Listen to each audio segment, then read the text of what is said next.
Hola, ¿qué tal ingenieros? Espero que se encuentren bien. En el día de hoy les traigo un nuevo problema. Hoy pues un problema de física, especialmente el tema de dinámica básica, leyes de Newton, en el cual vamos a emplear algunos conceptos físicos como la primera ley de Newton, la identificación de fuerzas que puedan actuar en un sistema.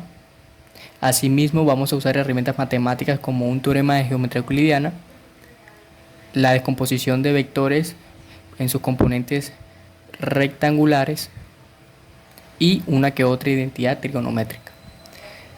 El problema dice lo siguiente: una caja de peso W se empuja mediante una fuerza F sobre un piso horizontal.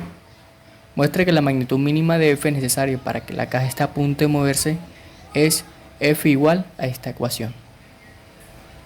El problema nos dice que entre el cuerpo que se quiere mover y la superficie horizontal hay rugosidad. Lo primero que vamos a hacer para este problema, vamos a, con la ayuda de un diagrama de cuerpo libre, vamos a representar las fuerzas que pueden actuar. Vamos a dibujar diagrama de cuerpo libre, plano cartesiano, para identificar las fuerzas. Como bien sabemos, cuando hay contacto entre dos superficies, ese contacto produce una fuerza normal que es perpendicular a la superficie del contacto. Por lo tanto, identifiquemos nuestra fuerza normal, que sería en esta dirección. También podemos identificar que, como el problema nos dice, esta caja va a tener un cuerpo que lo podemos ubicar en esta dirección, en el eje negativo de la Y. Podemos ahora identificar que, como hay rugosidad entre estos dos cuerpos, va a haber una fuerza que se va a oponer al movimiento del cuerpo que estamos empujando. Esta fuerza se llama la fuerza de rozamiento o fuerza de fricción, y siempre se opone al movimiento del cuerpo. Entonces la ubicamos en este lado. Fuerza de rozamiento. Por último, tenemos esta fuerza F que le estamos aplicando a la caja para que se mueva. Esta fuerza F la podemos ubicar en el centro del diagrama de cuerpo libre y podemos graficarla manteniendo su dirección y sentido, quedándonos en este lugar. Se preguntarán que en qué lugar de estos dos iría nuestro ángulo θ. Para esto veamos lo siguiente. Tomemos el horizontal como una recta y tomemos al vector F aplicado como una recta. Aquí podemos ver por la gráfica del dibujo que se forma un ángulo θ, y a su vez podemos ver que hay un vértice en el cual se interceptan, va a haber un punto mejor en el cual se están interceptando estas rectas, formándose otro ángulo de este lado. Podemos ver que estos ángulos son opuestos por el vértice, y por geometría euclidiana sabemos que los ángulos opuestos por el vértice son correspondientes o son iguales. Entonces, bajo este criterio, sabemos que podemos ubicar nuestro ángulo θ en esta parte. Ya teniendo nuestro vector F, nuestro vector fuerza aplicada en el diagrama de cuerpo libre del cuerpo, podemos descomponer en sus componentes rectangulares, obteniendo una fuerza Y que apunta hacia esta dirección y una fuerza X apuntando en esta dirección, obteniendo la magnitud de la fuerza en X y la fuerza en Y del vector fuerza aplicado. Tenemos que la magnitud de la fuerza en X será igual a la magnitud de la fuerza F aplicada por el coseno del ángulo, y la magnitud de la fuerza en Y sería equivalente a la magnitud de la fuerza F aplicada por el seno del ángulo. Ahora podemos ir planteando las ecuaciones las ecuaciones, especialmente pues las leyes de Newton que nos competen en este problema, para darle solución. Vamos a identificar cuál de las tres leyes de Newton podemos aplicar en este problema, en este movimiento, si es que hay movimiento. El problema nos dice que se quiere mover esta caja y para eso se está aplicando una fuerza F. El problema también nos dice que demostremos que la magnitud mínima F necesaria para que la caja esté a punto de moverse sea igual a esta ecuación. Esta frase de acá, que esté a punto de moverse, nos está indicando que el sistema está en reposo, que está en un equilibrio estático. Entonces, con lo cual sabemos que por primera ley de Newton, si un cuerpo está en equilibrio estático, sabemos que la sumatoria de fuerzas sería equivalente a 0. El cuerpo no se está moviendo.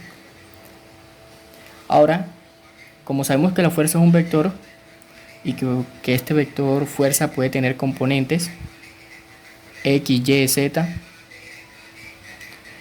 entonces como el cuerpo va a estar en reposo en cualquiera de sus componentes, podemos plantear que la sumatoria de fuerzas en Y de igual manera va a ser 0, va a haber equilibrio en Y, y que la sumatoria de fuerzas en X va a ser 0, también van a estar en equilibrio.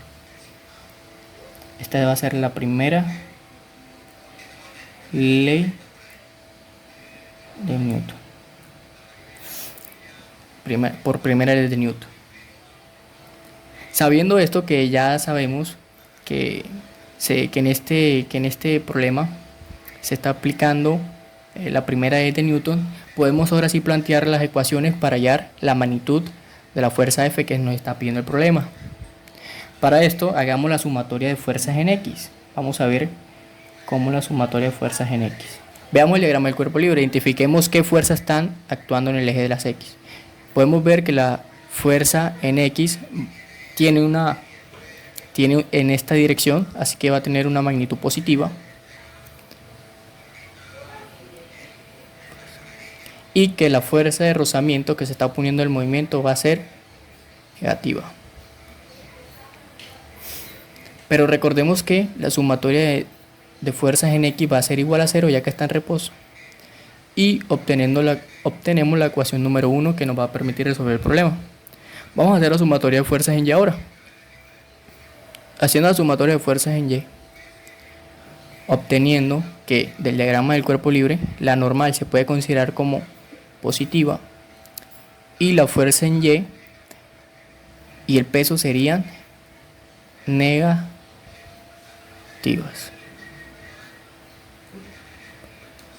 Igual a 0. Y obtenemos nuestra ecuación número 2. Con estas dos ecuaciones podemos resolver el problema y demostrar la ecuación que el problema nos pide.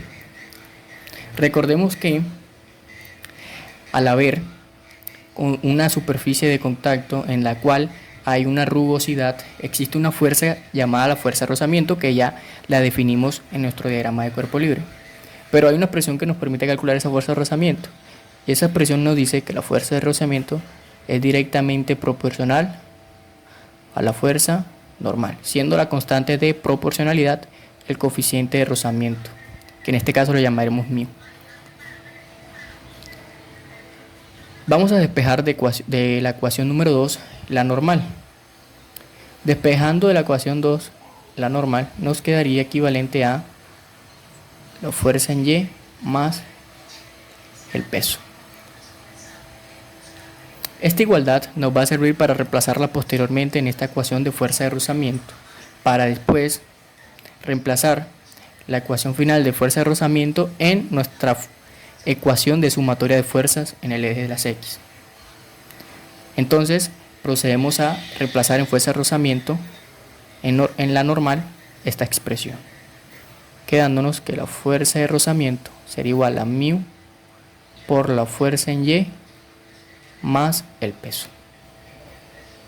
Reemplazando estas expresiones en nuestra ecuación 1, tenemos que la fuerza en X menos la fuerza de rozamiento, pero la fuerza de rozamiento es μ,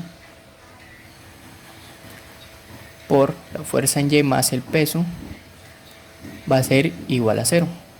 Recordemos que ya por descomposición del vector F en sus componentes rectangulares, obtenemos que la magnitud de la fuerza X va a ser equivalente a la magnitud de la fuerza que se le aplica por el coseno del ángulo menos μ, y que también recordemos que la magnitud de la fuerza en Y sería F, la magnitud de la fuerza por el seno del ángulo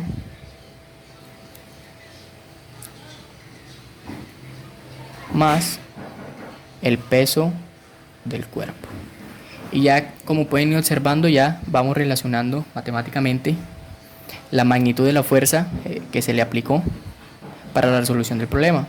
Vamos aquí a simplificar estas expresiones con el álgebra, propiedad distributiva, μ por la fuerza por el seno del ángulo, menos por más da menos μ por el peso igual a 0. Como pueden observar, ya aquí nos va quedando una expresión en la cual posteriormente podremos factorizar f para poder calcular su magnitud, para poder despejarla. Para ello vamos a pasar al otro lado de la igualdad a menos μ por el peso como positivo, y de este lado vamos a factorizar f. Factorizando f del lado izquierdo nos quedaría que f por el coseno del ángulo θ menos μ por el seno del ángulo θ va a ser igual a μ por el peso. Despejando f, pasamos a multiplicar esta expresión, nos quedaría que la magnitud de la fuerza F sería igual a μ por el peso sobre el coseno del ángulo menos μ por el seno del ángulo. Vamos teniendo nuestra ecuación que el problema nos pide. Ustedes me dirán que esta ecuación se está pareciendo un poco a la que teníamos al principio del problema, que el problema nos enunciaba. Esta ecuación, digámoslo así, está un poco disfrazada con algunas identidades trigonométricas. ¿Cómo hacemos para llevar de esta ecuación, que es totalmente equivalente a esta, llevarla de una manera explícita como el problema nos la presenta o nos pide que demostremos? Para llevar esta ecuación de esta forma a esta forma, vamos a dividir el lado derecho por coseno del ángulo, dividiendo nuestra ecuación por coseno de θ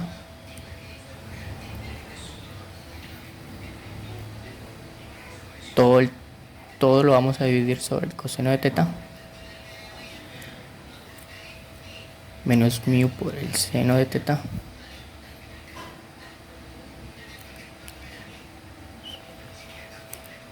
coseno de θ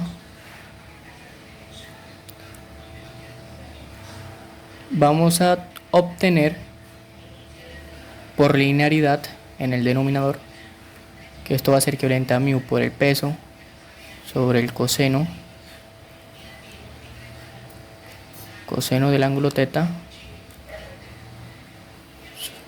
sobre coseno nos simplificaría y quedaría 1 menos μ por seno sobre coseno.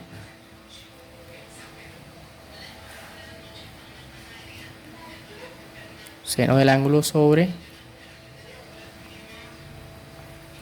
el coseno del ángulo.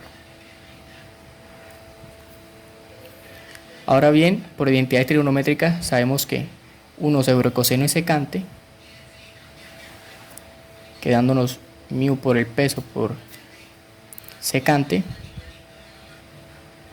el ángulo, sobre 1 menos, y que seno sobre coseno es tangente, quedándonos la expresión que el problema nos quería. Entonces así hemos dado respuesta a nuestro problema.